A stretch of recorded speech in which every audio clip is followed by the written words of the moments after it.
So here we have a nice bush poppy.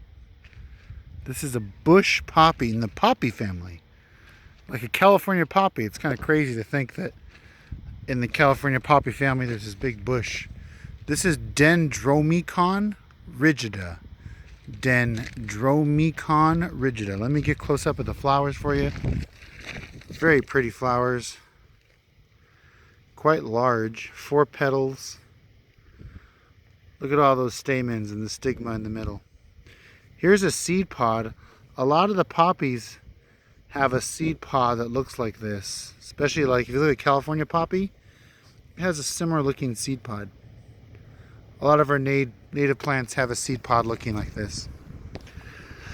So we're on the side of the road here. So this bush poppy is an evergreen shrub, 4 feet high and wide.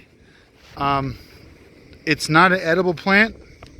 It is a very good plant for bees, butterflies, and things like that. It has evergreen foliage.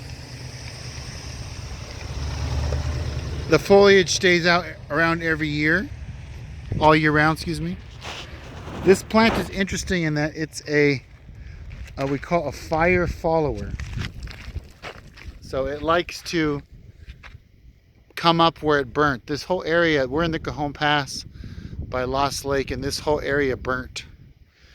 So this plant comes up after fire, so we call it a fire follower. So in order to grow it, we grow it from seeds and we burn it. We put some pieces of leaves. We come out here, we collect some dead stuff, and we put fire over the seeds and then germinate them that way.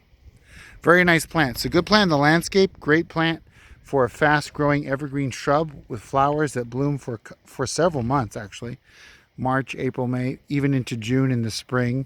Really nice, attractive plant.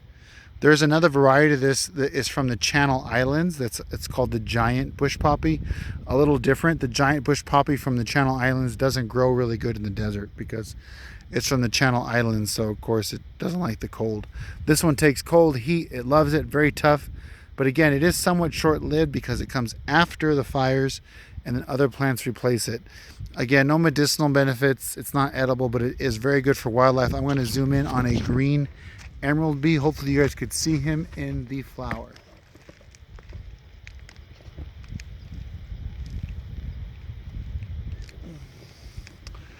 One of our pollinators. So this again is bush poppy, Dendromecon rigida.